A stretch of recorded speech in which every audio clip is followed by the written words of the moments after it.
क्योंकि आज की इस वीडियो में मैं आपको बताने जा रहा हूँ प्राचीन काल में दी जाने वाली कुछ ऐसी क्रूर यातनाओं के बारे में जिन्हें देखने और सुनने के बाद किसी का भी शरीर कांप सकता है। पनिशमेंट देने के कुछ ऐसे तरीके जिनकी क्रूरता और बर्बरता ने मानवता के इतिहास को शर्मसार कर दिया और न जाने कितने ही बेगुनाहों को अपना शिकार बनाकर उन्हें मौत के घाट उतार दिया।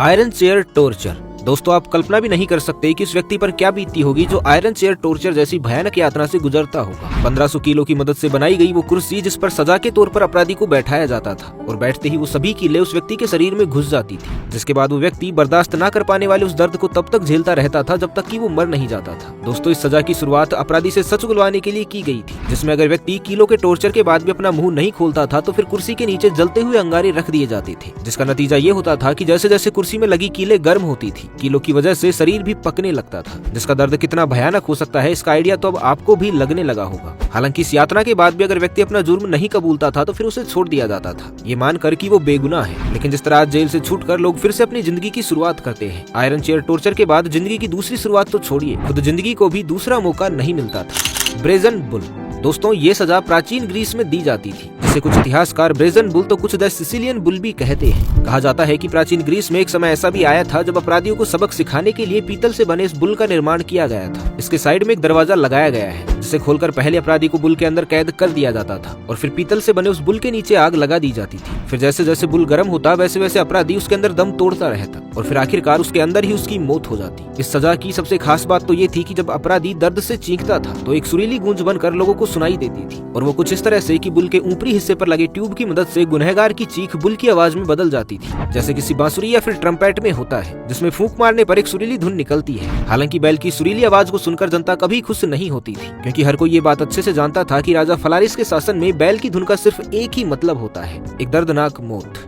दोस्तों, कहा यह भी जाता है कि जिस व्यक्ति ने इसका निर्माण किया था वो प्रशंसा के लालच में जब राजा के पास पहुंचा तो राजा ने बुल को जांचने के लिए सबसे पहले उसी व्यक्ति को इसके अंदर डलवा दिया था और इस तरह जिसने दूसरों के लिए गड्ढा खोदा वो खुद उसी में गिरकर मारा गया। बॉइलिंग। वैसे तो ये सजा इतिहास की सबसे कॉमन सजाओं में से एक है, लेकिन इसकी निर्दयता किसी भी अन्य सजा से बिल्कुल भी कम नहीं है। जी हाँ दोस्तों, ईस्ट एशिया और इंग्लैंड में कभी लोगों को खोलते हुए पानी में सिर्फ इसलिए जिंदा डाल दिया जाता था क्योंकि उनसे जाने अनजाने में कोई अपराध हो जाता था और ऐसे अपराध की सजा ये थी कि उसे उस खोलते हुए पानी में तब तक रहना होगा जब तक कि वो मर नहीं जाता। केवल पानी ही नहीं, कई बार तो तेल और कई बार तो खोलते हुए टार में भी जिंदा व्यक्ति को डालकर सजा के तौर पर उबाला जाता था। फिर उबले हुए उस शव को मछलियों के हवाले कर दिया जाता था, जिससे मछलियों का झुंड पलक झपकते ही खत्म कर देता था। फ्लेइंग। केवल एशिया यूरोप ही नहीं बल्कि मध्य पूर्वी देश जैसे इजिप्ट और मेसोपोटामिया भी क्रूरता की सभी सीमाएं लांघ चुके थे, जहां कभी फ्लेइंग की प्रथा का चलन था। दोस्तों, आपने खाल खींचना तो सुना ही होगा, अंग्रेजी में उसे ही फ्लेइंग कहते हैं। प्राचीन काल में ये सजा उन लोगों को दी जाती थी जिन पर कोई अपराध साबित होता था, जिसके दंड स्वरूप बीच चौराहे पर अपराधी की खाल खींच ली जाती थी। जिस तरह एक कसाई जानवर की खाल उतारता है, ठीक उसी तरह चाकू की मदद से कभी अपराधियों की खाल भी उतारी जाती थी और इस प्रक्रिया के दौरान टॉर्चर किए जाने वाले व्यक्ति को होश में भी रखा जाता था ताकि वो ज्यादा से ज्यादा दर्द को महसूस कर सके, क्योंकि सजा देने वालों का ये मानना था कि मौत जितनी देर में आएगी उतनी ही दर्दनाक भी होगी और अपराधियों की यही तड़प बाकियों के लिए सबक भी बनेगी, ताकि वो अपराध करने का अगर सोचे भी तो उससे पहले उन्हें इसका अंजाम याद आ जाए। यही नहीं, खाल खींचने के बाद भी अगर कोई जिंदा बच जाता था तो फिर राजा उसे जिंदा ही जलवा देता, लेकिन उसने रहम की भीख कभी नहीं दी। Knows cutting. दोस्तों, केवल खाल खींचना ही नहीं, प्राचीन इजिप्ट में नाक काटने जैसी सजा भी दी जाती थी और जिस तरह नाक का कटना आज के समय में बेइज्जती होना माना जाता है, ठीक उसी तरह प्राचीन काल में भी नाक का कटना बेइज्जती का ही प्रतीक हुआ करता था, जिसे वो लोग भुगतते थे जिन पर भ्रष्टाचार का आरोप सिद्ध होता था या फिर वो जो राज्य का कोई भी कानून तोड़ते थे। केवल यही नहीं, सचमुच की नाक कटने के बाद भी ऐसे अपराधियों को जेल भेजा जाता था। इस सजा को पाने वाले सबसे ज्यादा लोग राजा के ही करीबी होते थे, जो अपनी पावर का गलत इस्तेमाल कर भ्रष्टाचार करते, ठीक उसी तरह जिस तरह आज हमारे नेता और मंत्री करते हैं। बस फर्क इतना था कि प्राचीन काल में ऐसे लोगों की नाक सचमुच में काट दी जाती थी, जिसके बाद वो शर्म से मर जाते थे, जबकि आज शर्म तो छोड़िए, मरते दम तक इन पर आरोप भी साबित नहीं हो पाता है।